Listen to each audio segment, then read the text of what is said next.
Hi guys, German Prepper here. The conflict in Europe rages on with no hope of negotiations to stop the brutal and ever-increasing bloodshed. Thousands are dying by the day and still politicians call for yet more confrontation. This despite tens of thousands of concerned citizens taking to the streets to protest for peace. Here is your latest update. The Russian Federation has suspended the nuclear arms reduction treaty named Measures for the Further Reduction and Limitation of Strategic Offensive Arms, or more simply, the New START Treaty with the United States of America. This does not bode well for relations, guys, but then neither does the rather more direct confrontation in Europe's east. President Putin has cancelled the 2012 decree that committed the Russian Federation to seek ways to resolve the status of the breakaway Transnistria region and its separatist ambitions, while respecting the sovereignty, territorial integrity, and neutral status of the Republic of Moldova.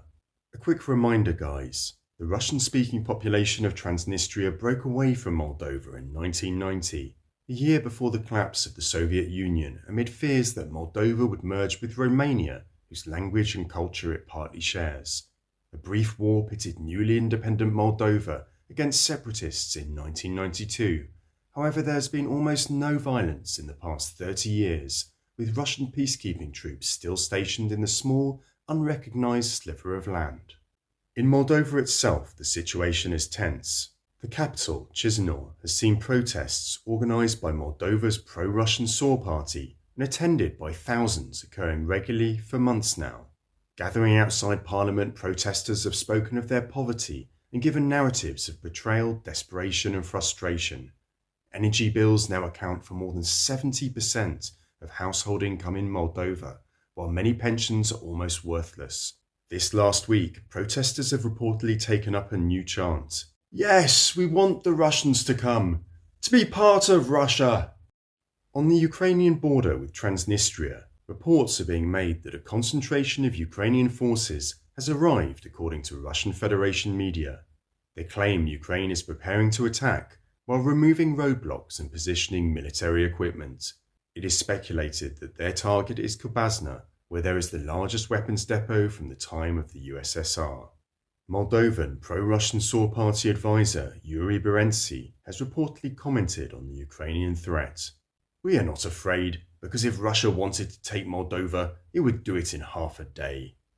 The United States Department of Defense has announced the Biden administration's 32nd drawdown of equipment from DoD inventories for Ukraine since August 2021, valued at up to $460 million. Here is a quick summary. Additional ammunition for high-mobility artillery rocket systems, HIMARS.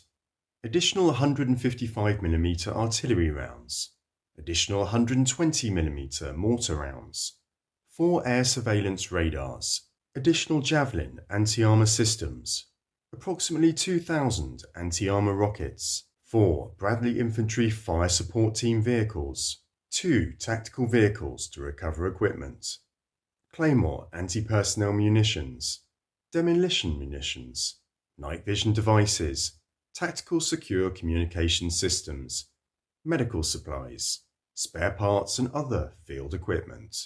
Just another drawdown, guys. There have been so many now it almost seems mundane news, hardly worth reporting on. Perhaps that is the plan. The United States Department of Defense has revealed a new security assistance package for Ukraine, which totals $2 billion to be provided under the Ukraine Security Assistance Initiative. Unlike presidential drawdown, USAI is an authority under which the United States procures capabilities, rather than delivering equipment that is drawn down from DoD stocks. Capabilities in this security assistance package include additional ammunition for high-mobility artillery rocket systems, HIMARS, additional 155mm artillery rounds, munitions for laser-guided rocket systems, Cyberlux K-8 unmanned aerial systems, or UAS, Switchblade 600 UAS, Altius 600 UAS, Jump 20 UAS, counter-UAS and electronic warfare detection equipment, mine-clearing equipment, secure communications support equipment, funding for training, maintenance and support. Another $2 billion, guys. That should keep the conflict going a few more weeks at least.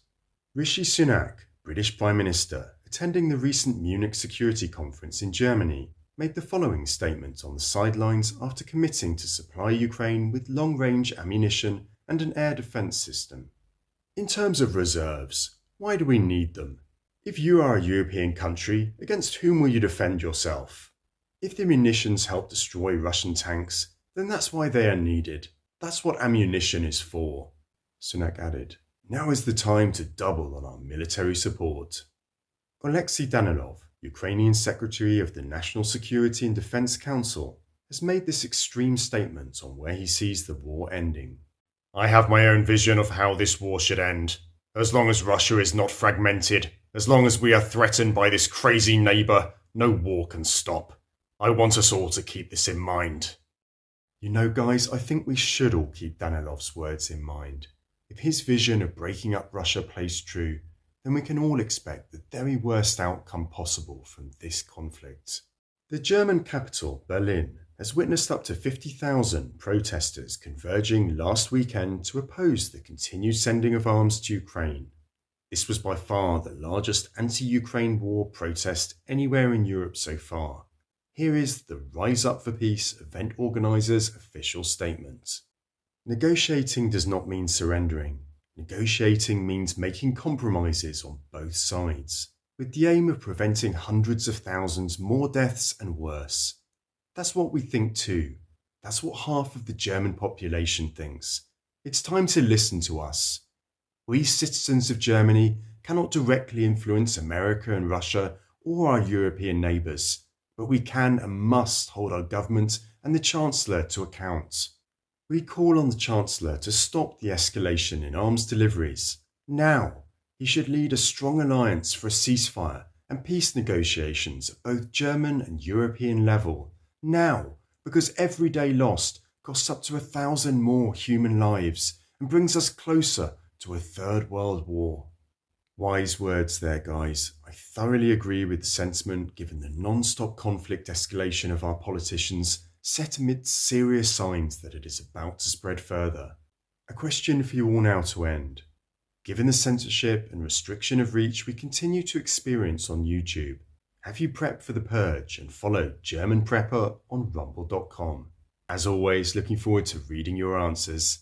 If you are watching this on YouTube, please support the channel by taking membership.